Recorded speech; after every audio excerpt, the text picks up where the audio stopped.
Welcome to the session, Imagining Gangwon 2030. Now the stage is set, so I'd like to give microphone to Jeffrey C.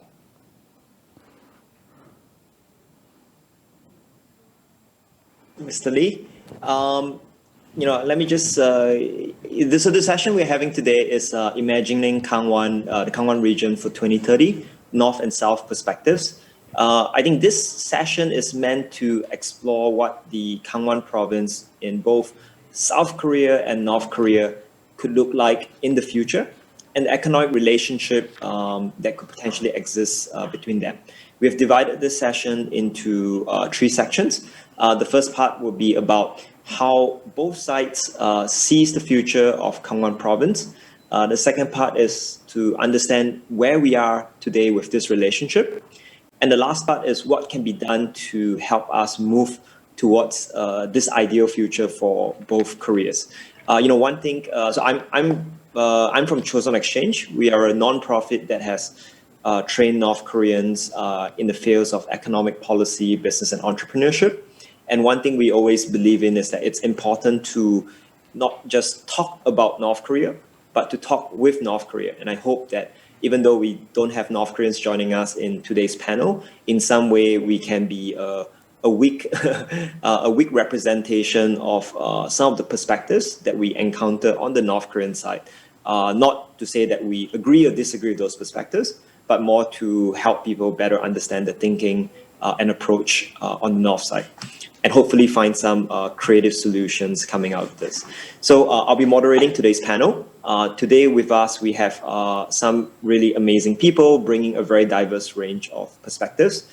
We have Special Advisor David Lee, who is an special advisor to the Governor of Gangwon Province on the issues of unification and foreign policy. So very excited to have someone as distinguished as him with us, sharing his perspective and his vision on a personal level. Then we have also with us Mr. John Byung-gil. He is a resident of Gangwon Province. His hometown is in Gangwon Province. And he's today the Secretary General of Uni Korea, which is a foundation focused on unification issues. And then from the other side, we have Calvin Chua, who leads the Gangwon Development Initiative at Chosun Exchange. So it's a project focused on the development of Gangwon Province in North Korea.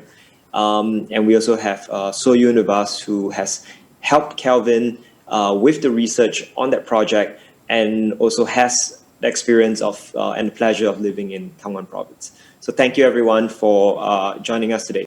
So I think this session, we're going to keep it fairly conversational. We're going to kind of maintain it as a conversation, keep it somewhat casual. And basically what I'll do is, the aim is to just ask some questions, have each speaker chime in with their perspective, and share with us some of the the ideas and vision and experience on this topic. So thank you everyone, and thanks to the audience for joining us today. So I think just also to give some context for the session we're having today, in November last year, we had a session with the same set of speakers at the Jeju Forum and World Economic Forum joint panel, where we started talking a bit about how we all thought about Gangwon Province, where it was going.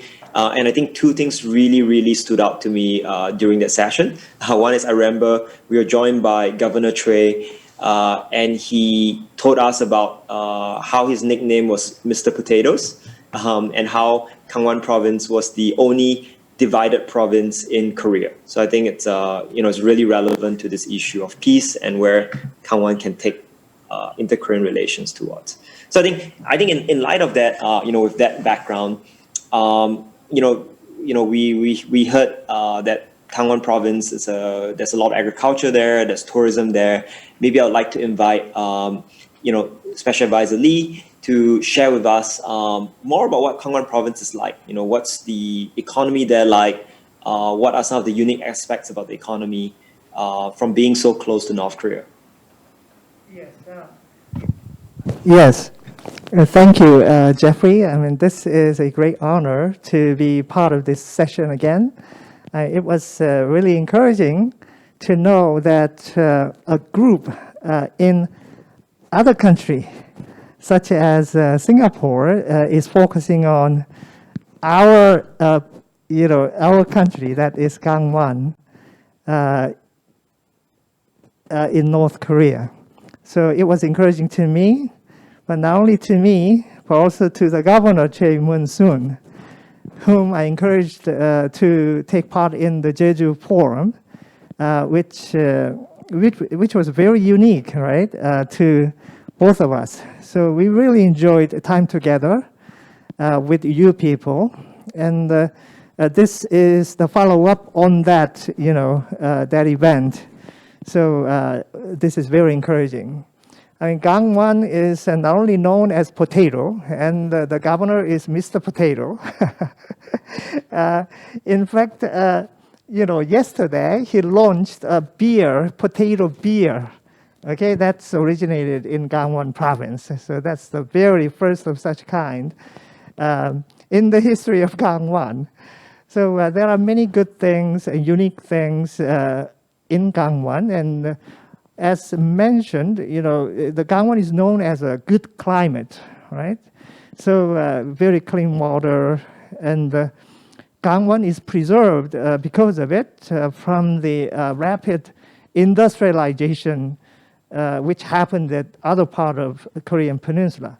It is likewise in North Korea too. North Korea is known, Gangwon, northern Gangwon in North Korea is known as such, so they maintain a good climate, and they therefore try to make it a focus of international tourism. So what's happening in Wonsan is a tourism development zone in Wonsan and Galma area and Gyeongangsan mountains. So there are such things in common between southern Gangwon and northern one. And that's why we need a connectivity to be built between two Gangwons for tourism and also a unique industry development, which we may talk later about. Sounds good. Maybe I would like to also invite Mr. John as a resident of Gangwon province. What was it like living and growing up in the Gangwon region?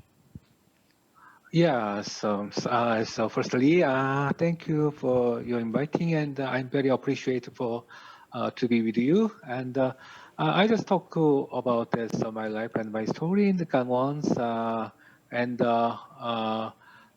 the peoples I introduced that. And I worked for now is 통일가나는 Unikorea Foundation now. So it's one of the largest and the most influential private fund in Korea, especially in the field of the preparation for peaceful unifications. So one of the important reasons for doing this now is because my hometown is Chuncheon, the capital city of Gangwon. I was born and grew up in Gangwon province, and now I am living in Gangwon. Of course, I will continue to live in the future Gangwons. In Korea, Gangwon means a beautiful natural environment. The mountains are high and the water is clear. People are also kind and simple. The land is large, and the plants are some little more small. It has a smaller populations compared to other parts of Korea. Less than just 3% of the South Korean populations. Small population means political inferiority. Although it is geographically in the center of the Korean peninsula, it was always in a political outskirts. Divisions, extremes, ideological conflict, war, sense of the alienations. I always heard these words while growing up in Gangwon. Hope and despair have always coexist until now. That's it. Yeah. Thank you. It's beautiful. It makes us want, even though we are kind of in Singapore, Seoul, and and Bangkok today. Makes us all want to go visit Gangwon province as soon as we can. So maybe Kelvin and Soyun, I'd love to hear a little bit from both of you. I think Kelvin, like your work at Chosun Exchange, has helped train close to 3,000 people in the country in North Korea. Curious a bit about what's the history of interaction with Wonsan and Gangwon province in the north. How did it get started? What was the inspiration for setting up the Gangwon Development Initiative? And Soyun, you helped put together research on the area and the region. Curious to know how, do you have a personal tie to the region? All right, thank you very much, Jeffrey. I think building on Mr. John's point, I have visited Gangwon province both in the north and in the south, and it both times took me 3 hours to travel from Pyongyang to Wonsan and from Seoul to Samcheok or Donghae area. So to some extent, I think our understanding of Gangwon region is relatively isolated, but at the same time, I think we feel that it's a region that's full of potential. And like what Jeffrey mentioned, I'm part of Chosun Exchange. I work with Chosun Exchange, and over the past 10 years, we've trained close to 3,000 North Koreans and brought over 100 of them to Southeast Asia for overseas training program. And our involvement with Gangwon province, particularly the Wonsan Kalma region, originated or started in 2013 when they were beginning their policy planning for the Wonsan Kalma tourism zone. So we ran a couple of workshops in Wonsan focusing on the policy development with regards to economic zones. And this is a photo of a workshop that we did in a hotel conference room in Wonsan. So we not only trained policymakers in Wonsan and the Gangwon region at a point in time. In fact, the provincial policymakers, economists, and business leaders actually travel all the way down to Wonsan for the training program. And to supplement our in-country training program, next, we brought a group of them overseas for a land and property development workshop by visiting Vietnam and Singapore. So in Vietnam, we visited an economic zone and also a tourism zone, while in Singapore, we brought them to better understand what are some of the best practices in property development, talking about issues relating to land rights, taxation policies, and urban planning policies. And with this training programs, these policymakers would then go back to DPRK to develop policies relating to the development of their economic zone, particularly the Wonsan Kalma tourism zone. Unfortunately, our engagement with Wonsan had to took a halt from 2016 onwards, but we continued to engage with the DPRK economic and urban planning policy folks. So we brought them to Hong Kong for the Future City Summit, and also with that, we felt that there was a strong desire to relook at the development of the Wonsan region, or rather Wonsan area and the wider Gangwon region. Next. And back in 2019, we actually did a study trip to Wonsan Kalma and Gangsan area to do a site survey and site visit with the plans to restart training programs in 2020. But unfortunately, due to COVID, that didn't take place. Next. So we see our engagement with Gangwon province not as an isolated project, but rather our continuous engagement with DPRK in general. So starting in 2013, that was when we first piloted the workshops in Wonsan. We brought them to Vietnam and Singapore in 2014. Then we started a mini MBA program as a pilot case study, or rather a pilot effort to launch a startup acceleration program in the DPRK. And this essentially led to a series of other initiatives which included the setup of a business incubation, and so on. And with the most latest engagement program would be to our plans to restart the training programs in the region. Next. So this is a slide just to summarize our plans for Gangwon. I think I'll just leave it here. We would essentially like to restart long-term economic training program and engagement with the province. And I'm sure So Yoon and the rest of our esteemed panelists have more to share. Thank you.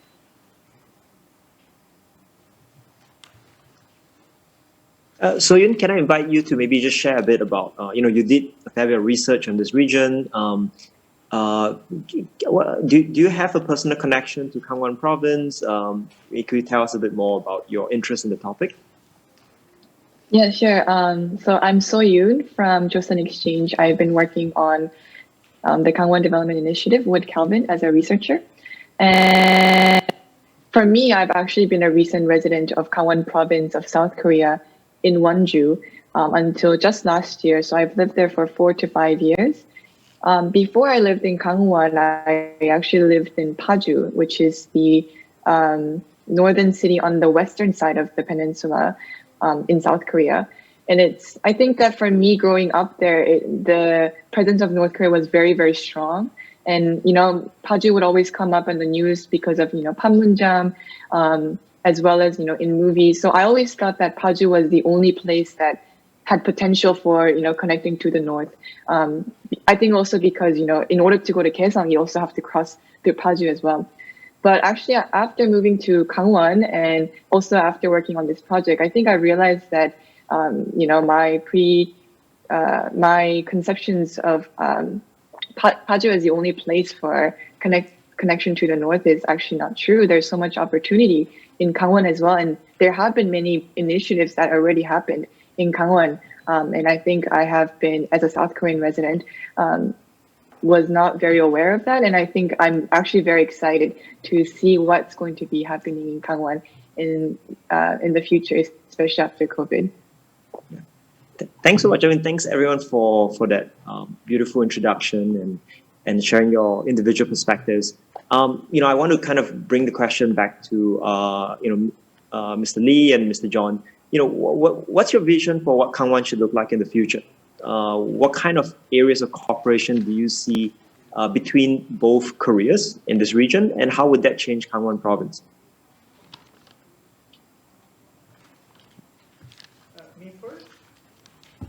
Me first? Okay, as So Yoon said, quite a few people think that Paju is the only interface that connects South Korea to North. Now, the people in Gangwon is dreaming to have another interface to link.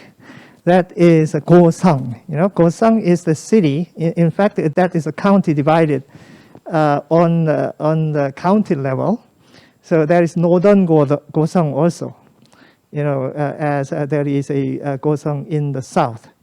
Now, in Pyeongchang Peace Forum, there is a session designated to that purpose. That is the Goseong, the city of coexistence session. So that's what we are dreaming for and planning.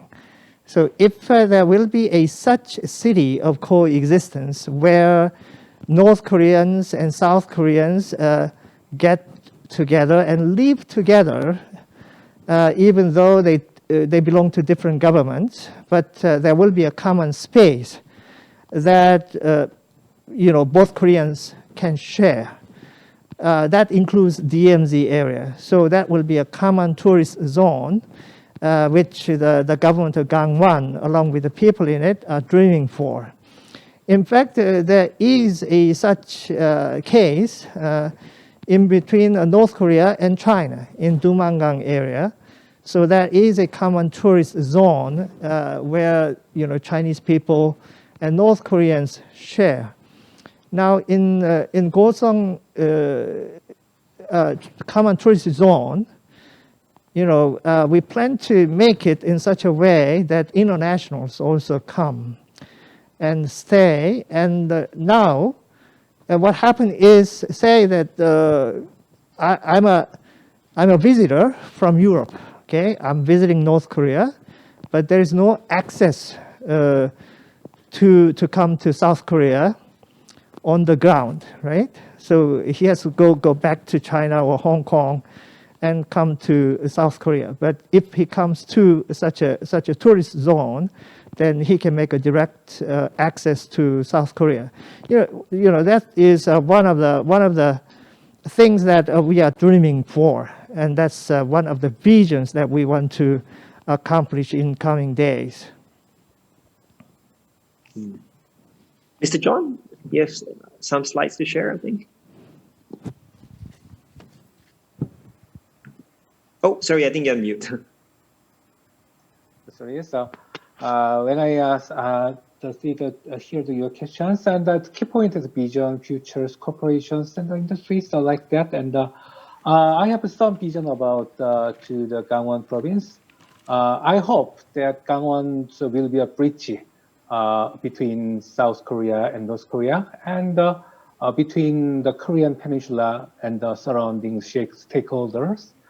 I wish Gangwon to transcend the boundaries of the ideology, the regions, and the generations. I dream of Gangwon becoming a kind of the buffer zone and the test zones, solving conflicts and experimenting with new policies and systems. So I hope that the Gangwon province will create its various economic and social values. I would like to approach it from the perspective of the comparative advantage management strategy concept. The first, without questions, it is to link with the tourism belt of the Wonsan, Gangsan area in North Korea, and the Sokcho, Soraksan area in South Korea. Just listening to it is attractive. This is practically an endowment in both Gangwons. Other areas cannot be reached. Second is about climate change. Global community is having a lot of environment problems right now, especially so is climate change. There are many inconveniences in life due to the fine dust. Economic losses are also formidable. High mountain ranges divide the east and west of the Gangwon province. So we call it the Taebaek Mountains.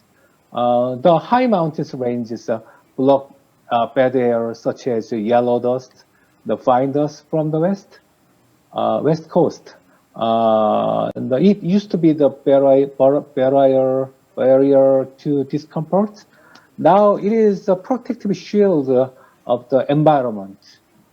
Climate change, terrestrial ecosystems, and marine ecosystems, and other global environment issues, etc. The field of the cooperation are wide and diverse. And the cooperation in the Korean Gangwon province related to climate change and the fostering industries are possible. That's it. Yeah. Thanks. Thanks for taking us on that tour of the region. You know, So-Yoon and Calvin, you know, you have done a fair bit of work looking at the northern part of Gangwon province in North Korea. Maybe you want to share a little bit about the geography of the region, you know, some things that you think make it special or interesting, especially vis-a-vis this view of how, you know, the role it can play in whether it's inter-Korean tourism, not just tourism between both Koreas, but also inter-Korean tourism offering to the world. Yeah, maybe just share your thoughts on it. Maybe I can share some information about the Gangwon province in North Korea, and then maybe Calvin can share his thoughts on future engagements with Gangwon. So I think that there may be a lot of South Korean audiences here today who may not actually know a lot about Gangwon province of North Korea.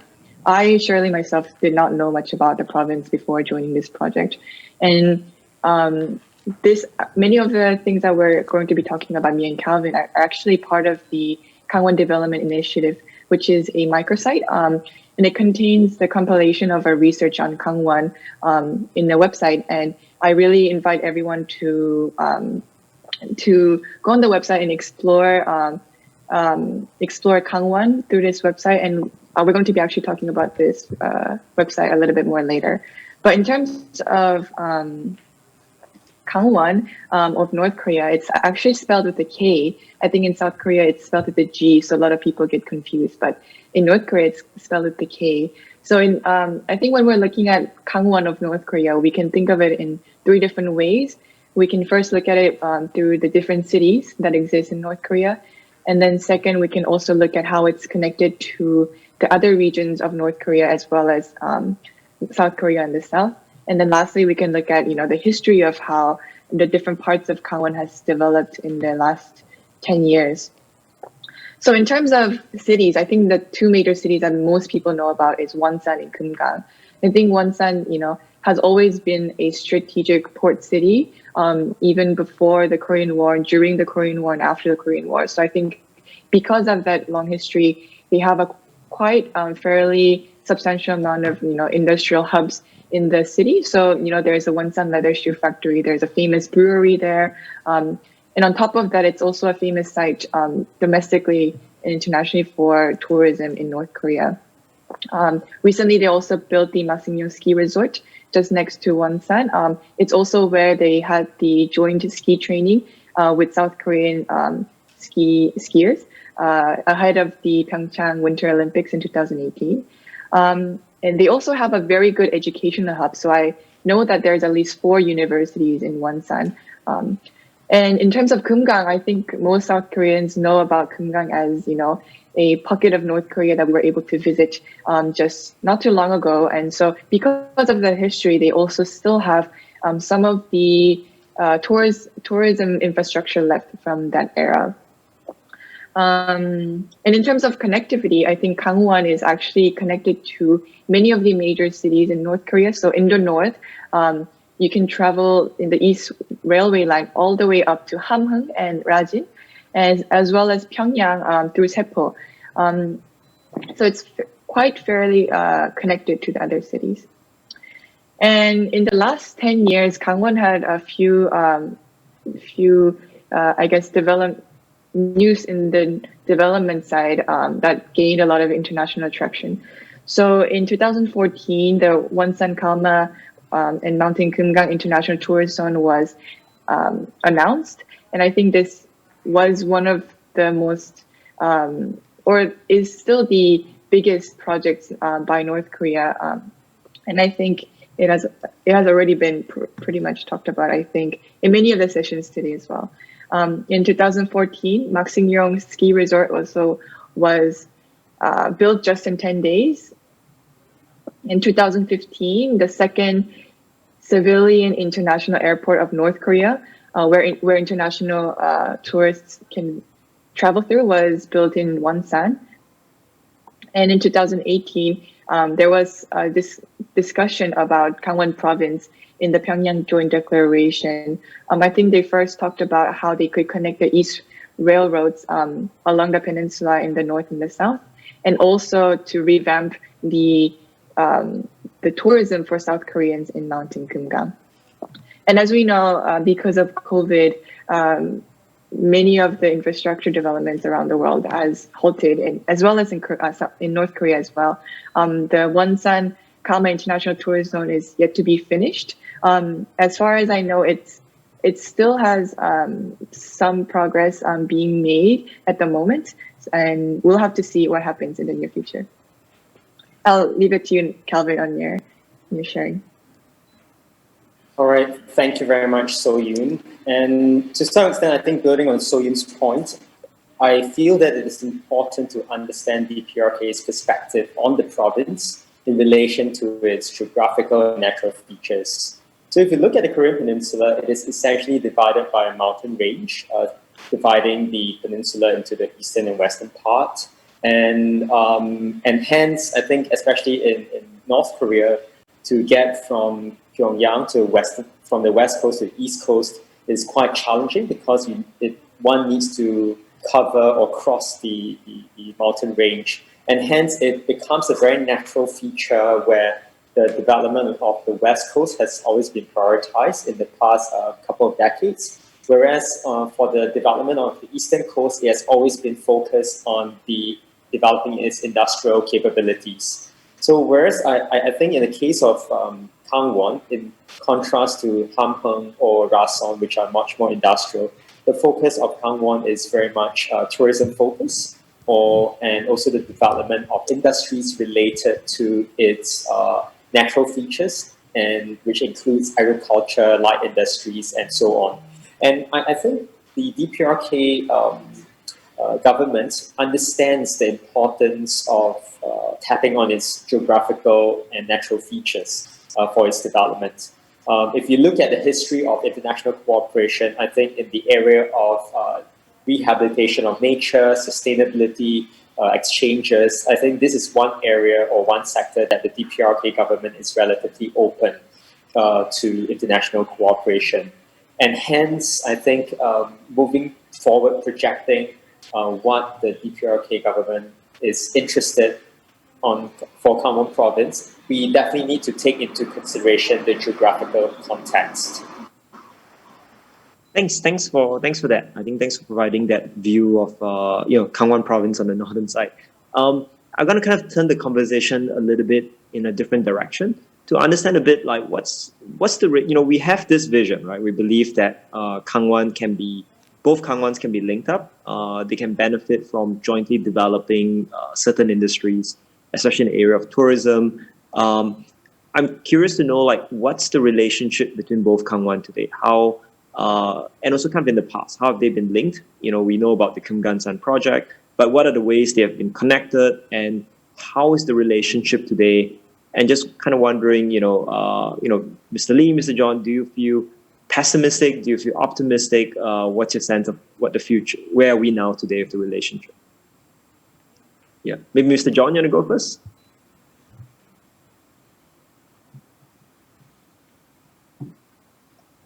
Okay.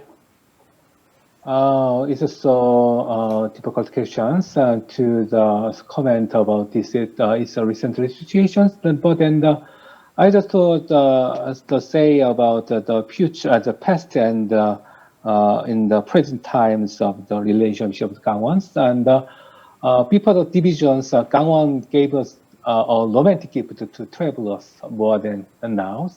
The painting, poems, and art novels set in Gangwons were created. After looking around the scenic spots of Gangwon, some of published travel essays gained the huge popularity. In the 9th century, the famous British travelers Isabella Bishops, as Korean, her neighbors also travel essays in Gangwon, including Chuncheoncheon, Kumgangsan, Wonsan. Perhaps Mrs. Bishop is the first Westerner who has experienced the free Gangwon province tour. So we dream of now is 130 years ago. After the divisions, the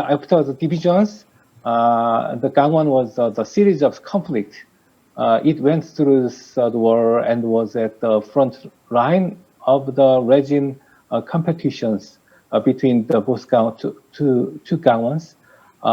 Spies from the both sides came and went, and the residents trembled with anxiety. In 1998, as the tour of Kumgangsan started, two Gangwons met again after 50 years. During next 10 years, the various cooperation programs such as social and cultural exchange and economic exchanges were conducted. There is no such things as that time. After 2008, tour of the Kumgang Mountain was discontinued, and the two Gangwon exchanges practically ended. Of course, there is a big event like the Pyeongchang Olympics, but there is still a long way to go. It's so difficult to predict of the forward. The improvement in the relationships between two Gangwons is pessimistic as in the short times, but and the positive, the positive in the long terms is, in my opinions, I think. As you know, the current situation is not easy to predict. We don't know when the COVID-19 will end. So we don't know how the tide of the international affairs will flow. So inter-Korean relations are still in the focus, I think. This limit is to what Gangwon can do. I think so. Nevertheless, it's necessary to gather and share opinion like this, and sometimes it's a shout for the world. Yeah, it's my opinion. Just yeah. Mr. Lee, do you share both Yes. pessimism and optimism? Yeah, at the moment, as Mr. Jun said, the relationship between South Gangwon and the North has been totally disconnected. So there's nothing much that we can do, with the North Korean counterpart. In fact, the governor, Moon Choi, one of his dreams is to run for the office of one Gangwon, okay, a unified Gangwon. So he wants to fight with the governor of Northern Gangwon for the governorship, right? But it's practically impossible to run for the office for the unified Gangwon. But we have a high wish. So practically speaking, I think a Joseon exchange could be an alternative. Why I'm saying this? The South Korea, especially the southern Gangwon province, wants to cooperate with international communities. Say that, there are countries which has closer relationship with North Korea. And there are diplomatic missions of those countries in South Korea. In this Pyeongchang Peace Forum, yesterday we invited ambassadors from different countries to come. And we set up a ambassadors forum for peace in Korean Peninsula. Okay, it is to tap the potential of international communities, to move together with South Korea for the North Korea to open the door and to create a common future of one Gangwon. So now the you people, as the Singaporean citizens, have done last more than 5 years a innovation and startup training there, which is unimaginable to South Koreans. We don't have such access to go to Wonsan and Ganma area to run a entrepreneurial training. So that's why you are in a very competitive advantage. So Singapore is one, and there are many others. Like Czech Republic is joining Pyeongchang Peace Forum in another session. Romania and such countries which have a closer relationship to North Korea. We like to tap such potential. And, connectivity is important. Now, physical connectivity is blocked. But knowledge connectivity could be opened in such in a way of partnership with Joseon Exchange and other institutions in other parts of the world. Like we together with Joseon Exchange, one way or the other, can give such training for North Koreans. And actually, the knowledge institutions like universities, as you mentioned, there are 4 universities in Wonsan area only, right? Not only agricultural Wonsan University, but also there is a Wonsan University, Jeongjun-taek University of Economic Studies. So, if we want to give training for North Koreans, here in South Korea, at Gangwon, there are more than 6 universities, and they formed a unique network called University. Now it ends with CITY, not ends with SITY. That is a combination of the city government plus universities. Okay, so such knowledge institutions in partnership with government, city government, and the provincial government could do something, to transform knowledge to North Koreans. So I just want to highlight on the significance of international cooperation with institutions like Joseon Exchange. What you do is pretty encouraging. I mean, thanks. That's very positive to hear. So, like hearing of this ambassador forum, I think and the idea of involving the international community. So, Jeffrey, I just want Jeffrey. Yes. Yeah, I just want to add a comment. Is that right? Can I do that? Yeah, go for it. Yeah. I just wanted and related to the Mr. Lee's comment, and I just want to say about the importance of the human resource and the knowledge exchanges. The Mr. Rees already said about the exchange, importance of the exchanges between two Gangwon universities. Gangwon province has a strong point of the human resource.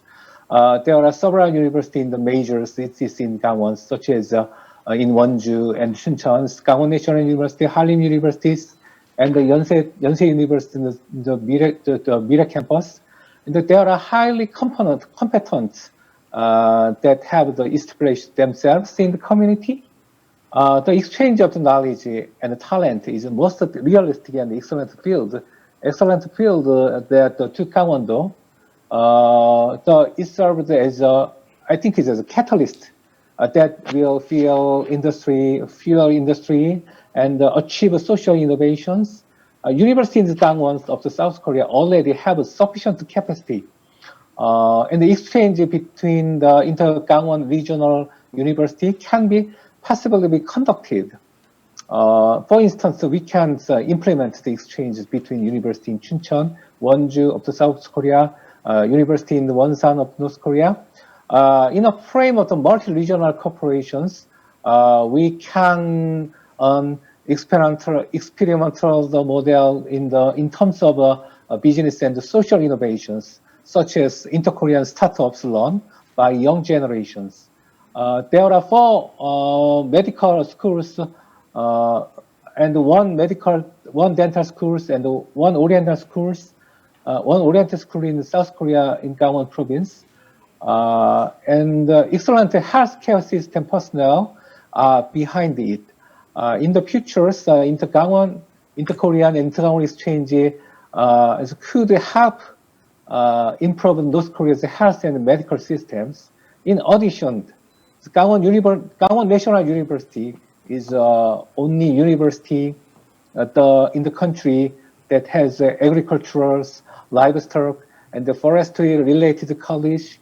So it can also help North Korea's top priorities, such as forest restorations and food security. And the Wonju Medical Device Industrial Complex, which was built by the Yonsei University Media Campus, is located in Wonju and since the 1990s, has already become the Korea top medical device integrated industrial complex, and is targeting the global market.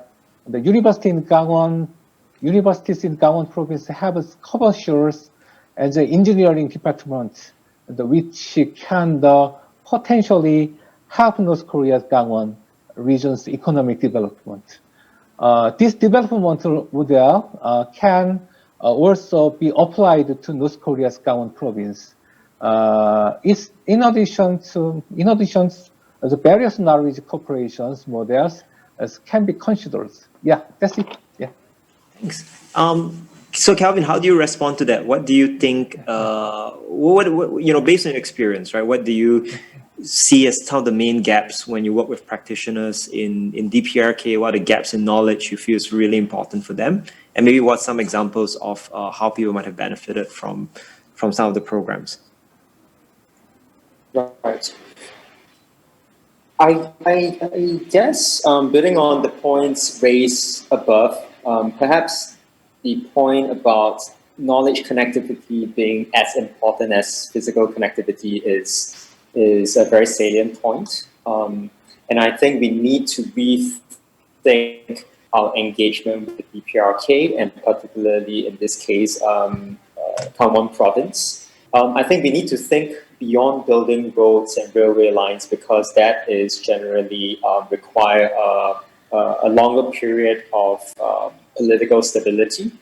And hence, I think if we were to refocus on what are some of the lower-hanging fruits, perhaps knowledge connectivity could be one of them. I think definitely we should think in terms of providing training programs, developing the human capital in Gangwon province, so that these human talents, can be prepared to receive the 1 million tourists when the infrastructure is built, or receive foreign investors when the time is right. So I think that is on the knowledge connectivity bit, right? And I think I think to some extent tourism, forest restoration, sustainable development, these are areas or topics that the North Koreans are interested in, and they increasingly see the benefits or importance in this field. And I think these sectors are also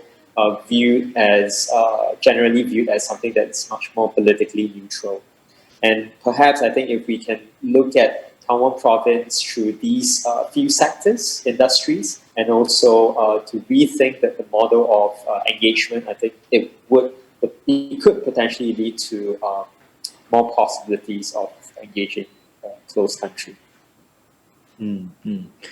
Yeah, I kind of a burning question in terms of the situation. In North Korea last year, they actually 2019, they announced they're going to redevelop the Kumgan mountain region. I'm kind of curious to hear both perspectives, right? Like, maybe Ms. Lee, if you have thoughts on the issue, how you view that issue. Yes, North Korean leader Kim Jong-un not only said the development of Kumgang Mountain, but also he like to open to the outside world for the development of North Korea. So that is a bit, different approach that than we have seen before. So the dimension of international cooperation has become important to both to North Korea and South. Now, I'd like to highlight this aspect in such a way that, again, the Joseon Exchange, okay? Now, Joseon Exchange is in a very unique position. See, Jeffrey, you have a very close access to international leadership. So you are a member of Korea Future Committee in Davos Forum, World Economic Forum. That's why the forum was engaged in Jeju Forum, and now the government of Gangwon is working on the partnership with it. Now, in Korea Committee, the ambassador of UAE is a chairman. Is a convener of the forum. So that's why the ambassador recently visited, the governor, and we had a very fruitful talk about how the international community can make a contribution to the ultimate unification of two Koreas. So I think to engage in such international communities like Davos Forum and the European network of intergenerational cooperation, which you are also engaged. I think to develop a partnership with such networks will do good, for the future of Korean Peninsula, especially in inter-Gangwon issues. And also the international push in the United Nations, because it is not just the inter-Gangwon issue. It is an international issue in which United Nations has a lot to share. So if there's no push in the United Nations through, governmental and non-governmental media, then it's, I think, impossible for our dreams to come to reality. So first, mobilize international cooperation in creative ways, with international agencies and diplomatic missions and the networks. And on the other, I think we need to create a big push in the institution of United Nations. I believe that we can do it together. Thanks. That's very fascinating, and I think it's very concrete, actionable items. I think kind of building off that, maybe I just kind of want to turn the spotlight back to you and kind of ask this question around like what are some of the things that can be done to move forward? You mentioned building this international coalition for joint development. What are some of the steps that you think Gangwon can take to lead this initiative? Or is it something that has to be driven very much from Seoul? Where does Gangwon fit into all of this? Now, that's one of the very important initiatives that we want to plan. And that's why the governor wants the members of the Joseon Exchange to visit in person in this forum, but due to COVID pandemic, none of the international panels could come to this forum. So that's why we are on mask even today in the room. So, on the one hand, the government of Gangwon will plan for Inter-Gangwon Vision 2030, right? That's the government perspective. And it is very encouraging to see that institutions like Joseon Exchange have your own vision of, 2030 Gangwon, North Korea. So there will be different approaches and brainstorming, all right, and organizing thought and mobilizing partnerships, and then we're going to be able to draw a big picture that includes international community, okay? So I think that's the way that we want to move forward. Yeah. So maybe Calvin and Soyun, you heard the Mr. Lee's kind of thoughts on how we should approach this issue. It's a small grassroots organization that we all belong to. What do you feel is the main things what's on the wish list? What's on your wish list for if we could get the world interested in this issue and supporting its development in some way? What do you think is most beneficial to, the topics that would be most beneficial to developing Gangwon province?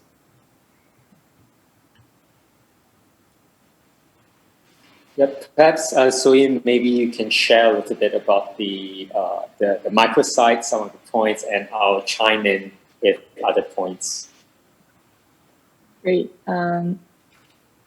I'll share a little bit about what we've actually been doing about Gangwon of North Korea and its development so far in Joseon Exchange. So last year we just finished a fairly quite big project on Gangwon. It was a research project, like I mentioned, called Gangwon Development Initiative.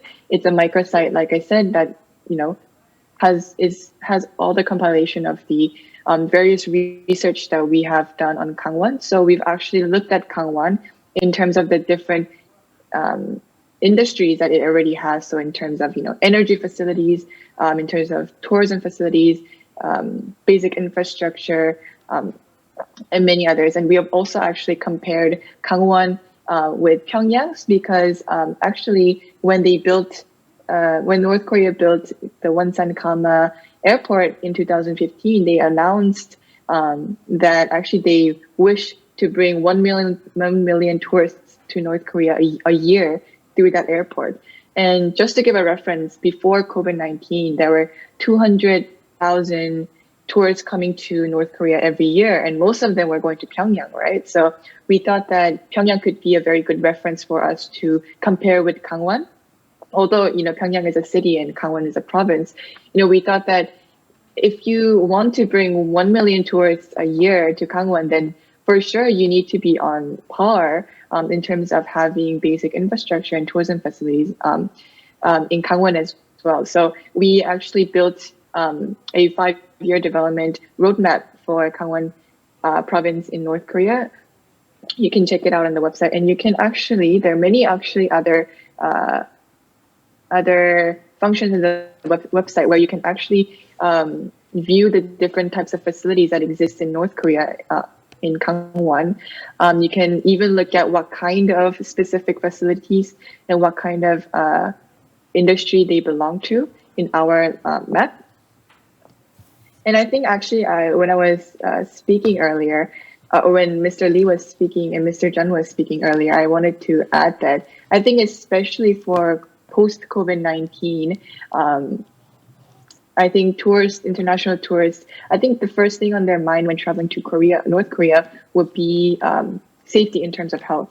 And I think that, like Mr. Jun mentioned, there could be potential partnerships with South Korea because Wonju in Gangwon province of South Korea is one of the most famous cities for healthcare in South Korea. So I think that maybe there could be potentially some partnership and cooperation in that side as well. Calvin, over to you. All right, thank you very much, So-Yoon. Thanks for sharing the website, the microsite, and I hope everyone can take a look at the website, and we hope to update it when there are more developments in the region. So I think to summarize So-Yoon's point, I think the approach that we take is to look at how can we actually develop a phased approach of engagement for the region, especially with regards to knowledge training, to infrastructure development. And at the same time, I think what we want to do is to really build a holistic ecosystem connecting the macro and micro aspects of engagement, where we feel that as looking at the macro aspect of economic zone policy training programs to be equally as important as training the locals with business skills. And I think to engage Gangwon province, we need to look at the ecosystem in a much more holistic way. And with regards to COVID, I think we do not know when COVID will be over, and we think that North Korea will probably be the last country to open its borders in a post-COVID environment. And hence, currently, to actually ensure that we do not lose momentum of the training programs that we have been running till date, we're exploring other channels of education training through online platforms, but that's still a work in progress. So I guess all in all, what's next for Gangwon province? I think it's crucial to think of Gangwon province in a more holistic manner, and we definitely need to take a much more integrated approach towards looking at the region. Thanks. Maybe, Mr. Lee? Yes, actually, I have a question about startup training in North Korea. You know, you have done, actually, you started startup training for North Koreans in 2016, isn't it? 2016 or 14, I think 14, startup training for the North Koreans. I mean, Yes. I'm wondering how the concept of the startup, entrepreneurship, is accepted by the North Korean government. Because I guess that your program is done with North Korean government, right? Not with the North Korean civil society. So I'm curious how North Korean approach to the concept of startup, because I personally think that if North Koreans can be oriented in that line, that is the business development, then I think that's one of the critical solutions found for North Korean development. Okay, yeah. So, tourism has two aspects, right? Now, the government of North Korea can design tourism industry. That is the government-run tourism. But here we are talking about a tourism startup right? To be designed by the North Koreans, right? That is a North Korean run business. That's in my mind. Okay, so I want to be clear on that from your experience. Maybe I can chime in on that, Calvin and Soyun. So we started our first training programs in DPRK in 2010, actually, about a decade ago. And when we started, it was kind of a much broader, we had a broad set of topics like in economic policy, business, and entrepreneurship. And to be fair, in North Korea, until to this day, these are fairly sensitive topics. Because obviously the way the world looks at these issues and the way North Korea as a socialist country looks at the issues are very different. But the background also at a personal level was because when I first went there, actually I first went to North Korea as a tourist. And when I was there, I met younger North Koreans who all just told me they wanted to do business. Obviously, the legal structures available to them is very different, but they had a sense that there was immense development happening in the region, especially in China, and they know that that was because of business, trade, and entrepreneurship. So people kind of had that understanding that they need to do something different, they need to innovate. And as we started going on the ground there to run this program, I think one of the challenges was that we were trying to, our conceptions of startups is very different from the North Koreans in the sense that they don't have a lot of the legal institutions and infrastructure that's available to us elsewhere. So I can go out and register a company in my name, whereas a North Korean wouldn't have that opportunity. So for North Koreans, either they do it informally, so they set up small localized businesses that are not registered, or very often they would set up a company that's affiliated to a state-owned enterprise, but they are given a fair bit of autonomy to manage those businesses and to share in the upside of the business and the success of the business. And I think the point I just want to emphasize is that, we tend to think of North Korea, talk about North Korea as if it's set in stone, but it is a society that's constantly changing. And when we go in there and have these conversations with them, we realize that they are innovative, they're adaptive, and it's not always easy, but you can explain to them like why we see things as having to be done in a certain way. So when we talk about startups, we say it's important that, for example, people have their property rights protected. It is important for them to benefit from the upside of the business because that is what encourages people to take risks and to build new successful businesses. So when we think about tourism too, it's like you need I'm in Bangkok now, I'm in Thailand, I was just on the beach a couple of weeks ago. And a lot of the small businesses there are what creates amazing tourism experience in Thailand. It's not one single entity coming in there and doing everything. So I think we have that conversations with the North Koreans.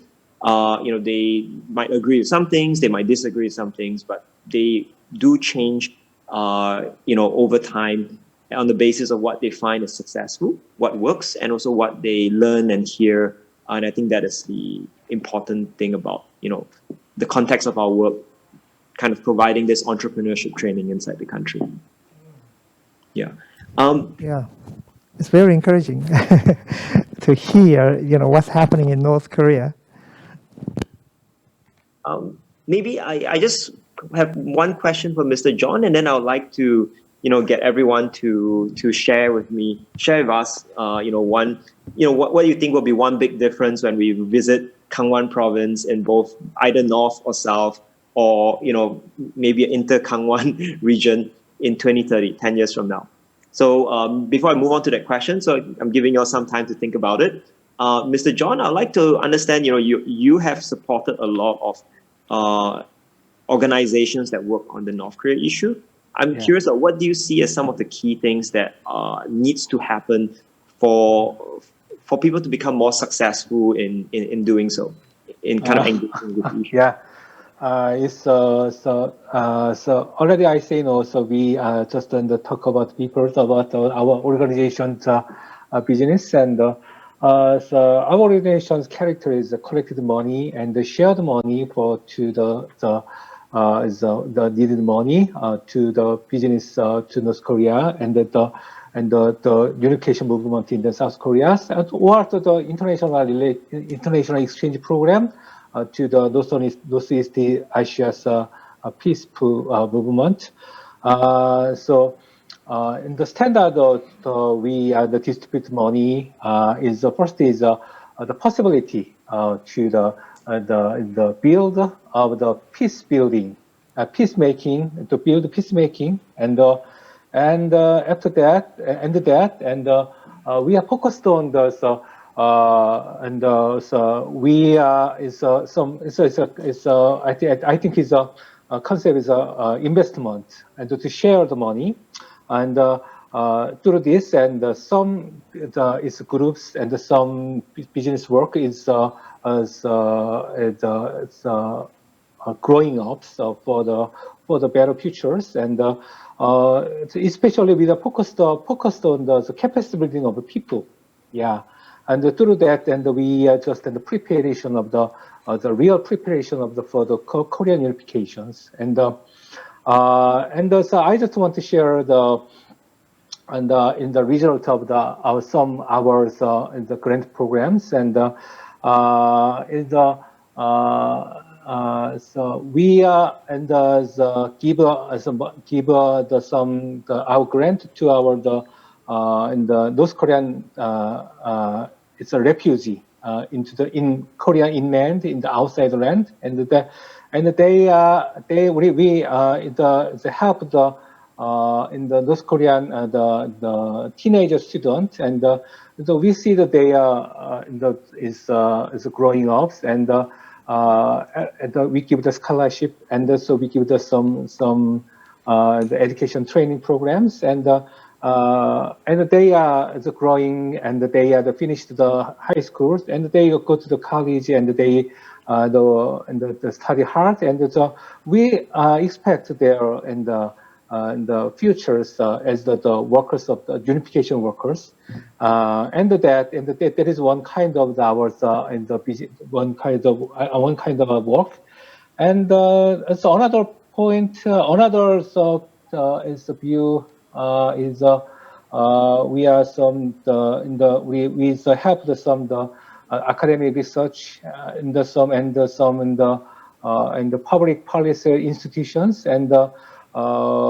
they are the work for those Korean human rights, and for is movement for those Korean human rights, and the secretary they are the work that the building of in the North Korea inside in the secretary, and we point over the building of people and the capacity building of the organizations, and that is the standard of our the support money and give money as a grant. Yeah, that's it. Yeah. Okay.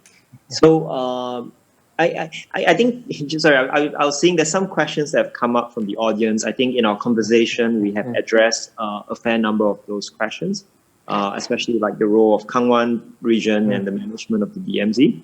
One of the questions I thought was quite interesting, and is asking whether people think that the situation will change with the new US president. So inviting anyone who wished to comment on some guesses on where things will head, in this under this Biden administration. Anyone wants to give their predictions? Well, we just have a hope that under the Biden administration, there will be a situation change. I mean, this is what we just can hope, but we never know.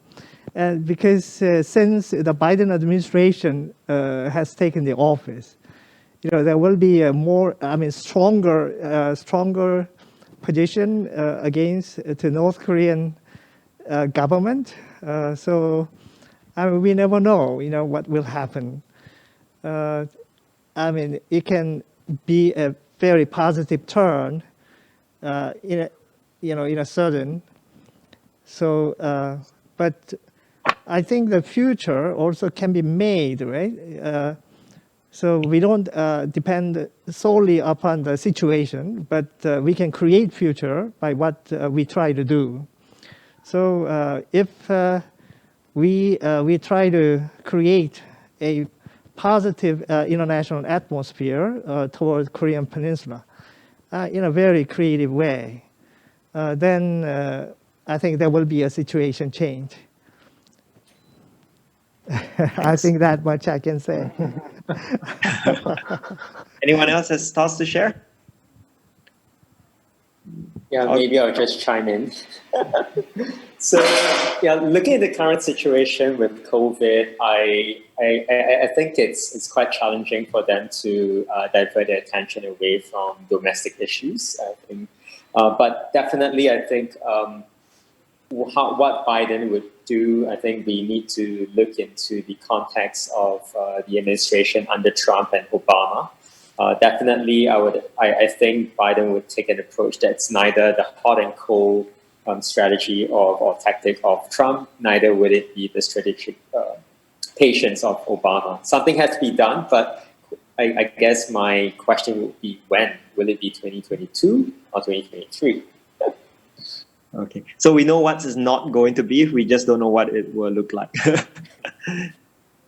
Yeah, I see some, but I'm getting a list of questions from the audience. I see some very, very positive comments about Gangwon and starting from the Pyeongchang Olympics and how it has kind of made things look different, in terms of inter-Korean relations. Maybe on that note, to wrap up this session, right? Maybe I just want each of the speakers to give a brief comment on how how would the Gangwon region look different in 2030? What do you think would be the most different thing? Shall we go in the order of, we start with Soyun?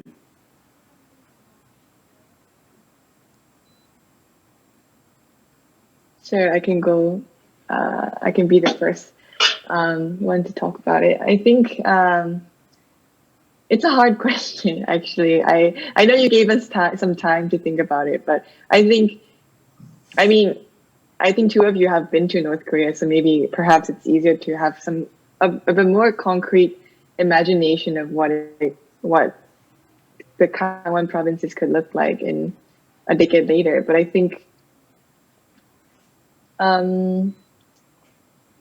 for me, when we're also doing some research on Gangwon and we built the roadmap, I think one of the key things that we wanted to see in Gangwon province was a tourism that was based on values, so value-based tourism. Whether it's on peace, whether it's on unification, whether it's on environment, I think something that is gives value to the tourists when they visit. Like you said, Jeffrey, I think when people visit, places, they remember the places a lot more when it's branded, I guess, in a way they brand it with a value that the tourists can take back. And I think that maybe that's something that I haven't seen so far so much in tourism in North Korea, because I think still, because North Korea is a very closed country, the theme around visiting North Korea has always been something like, visiting the unknown or visiting somewhere like, that no one has visited before. And I think that kind of mystification of North Korea maybe something that we can overcome with by adding value to a value-based narrative to the tourists. And so that's why I felt very encouraged when I heard a lot of ideas about, startup tourism or university tourism or medical tourism. I think these are all very good examples of something that will make the tourism industry in Gangwon and North Korea a lot more sustainable in the future. I think if they really want to have 1 million tourists a year, I think value-added tourism will be a very, very good way to go. Sure. Maybe we go after that, Mr. John, Calvin, and then Mr. Lee can kind of bring it all together to a conclusion. Mr. John?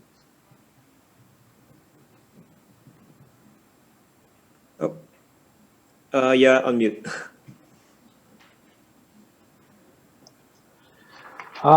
It is also a difficult question. So I think so in this time, in the after fourth, yeah, It's necessary to the we need and the including Joseon exchanges and the board. There is necessary the cultivating the global marketing capability. So its primary goal is the strength of the marketing capability of the Wonsan and the Gangsan and the others area. So I think it is kind of the sharing the strategies, the connected of the inter-Korean inter-Gangwons. And furthermore, there is a need to go beyond and the concept and over the beyond the sales marketing to the brand strategies to South and those Gangwon programs. I think there is no need for the big either change is now. So creating the brand strategies in the one great Gangwon concepts and in spite of the faced this in the situations, and in that let's have we have to gather some imaginations of the exchange of the cooperation between us and the connecting in the inter-Korea and connecting the city and city of the inter-Gangwon and through the knowledge sharings by connecting the university is also I said and in South and North Korea and the local brand marketing strategies that and created the value and should come out the well established local brand can make the area the shine even more. Yeah, I think so. I think it's in the view of this time there is no answer. Is not right now, but it's like that. But I don't think that the future is not and it's dark, and the future is getting bright, and in this situation from now on, we just prepare some and to have some and strictly brand strategies. I think it's the way to the for the better futures. That's it. Yeah. Calvin, 2030 Gangwon, what will look different? Maybe let me give my cautious, optimistic perspective.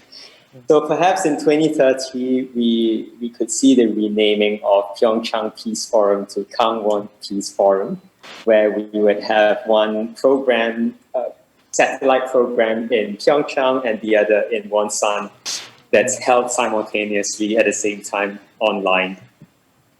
Or we'll be in the DMZ. Yep, even better. Yes, that is a wonderful projection that I like most. What would one Gangwon will look like in 2030? That's a very good question. Now, the government of Gangwon has 3 pivots for the development of the future.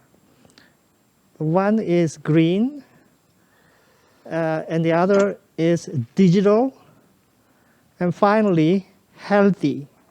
So we want to make Gangwon green, digital, and healthy. We call it, around the New Deal, we call it Green New Deal, Digital New Deal, and Health New Deal. So those are 3 values that we cherish most. And we want to make Gangwon in such a way that it will be green, digital, and healthy. Now, when we look at the North Korea, they are very strong in those areas, even though the economic level of North Korea is quite low compared to South Korea and the nations. Potential is very high, especially even after the COVID pandemic. Such potential grows more and more. So I want to see North Korea to tap that potential. I used to be in India for international cooperation. When I was in in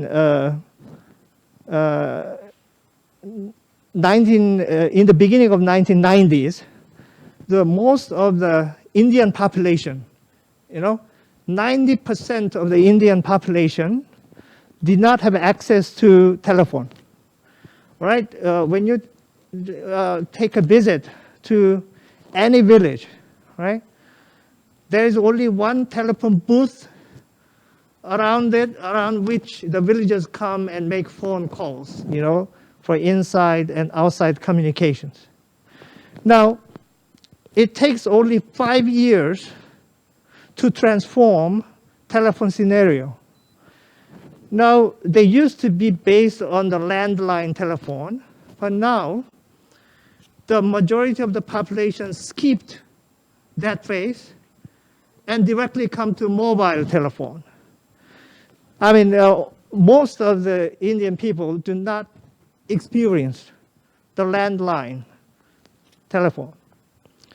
But now the most of the population have connectivity to mobile phone. Now, that could be applied to North Korea. People say that North Korea is quite behind, so it may take millions of years to become like the Germany, France, United States, as such. But perhaps it may not be. Such a scenario may not take place in the way that people think, because before Corona and after Corona, the scenario goes quite differently. So now, the Green New Deal, for example, most part of Gangwon area is green, but it's not developed in such a way to make profit, right? So what's needed in North Korea is based upon the rich potential of greeneries. How to make a green industry is the issue. Now, the second is artificial intelligence and the blockchain technology, which, Jeffrey, you are specializing in. And such high technologies also could be a competitive edge of North Korea. As you know, the digital technology in North Korea, internet and hacking, all kind of things, they are quite ahead of the nations. So if they want to go digital, the North Korea also are in the cutting advantage. And health also, because of the nice climate environment, I think they could do a lot in that direction. So I hope one Gangwon in 2030, which is green, digital, and healthy, in which startup and knowledge and alternative energy are being promoted. In fact, that's what's happening in southern Gangwon too. Now, we are reorganizing the economy around hydrogen, right? So we develop a hydrogen car and the system of transportation around hydrogen. And there is a session in Pyeongchang Peace Forum that focus on that. And it will continue to be.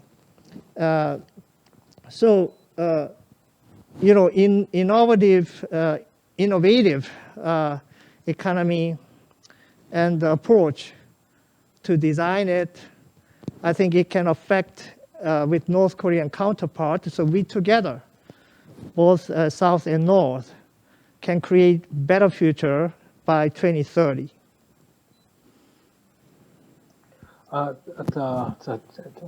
Jeffrey, I just one add. Yeah, I think it's Gangwon 2030 and give us a fresh impact.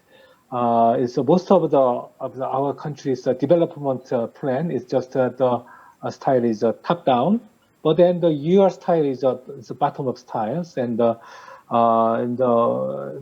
now the development plan, most of our plan is planned by government and invested by conglomerate and many and the mega fund, and the people just followed. But in contrast, your plan is to the seeking the bottom style, the plan and just you go around and many sites and you meet many people and you explain that your pictures and your plan for the is Gangwon 2030 and I think it opens a new horizon to some development of the Gangwon province, and I hope your plan is developing more and more, and some in the relators of South Korean Southern Gangwon government and North Korean government, and when they receive that, and it's applied your plan in their in the public policy. That's it. Yeah. Thanks so much, everyone. I think we've come to the close of the session. I think there's a lot of great ideas, a lot of food for thought here. I really hope, maybe in 10 years' time, we can replay this video and we will see whether some of these visions have come to fruition. And I know at least definitely the next decade, we will have a lot of, we'll try a lot to see how we can make some of these things happen. So thank you, everyone, for the wonderful discussion. I think this is more the start of a conversation, and I hope that both us, the audience, anyone who's watching this, kind of see this as the start of a process. Thank you, everyone. Thank you so much for your coordination. Thank you.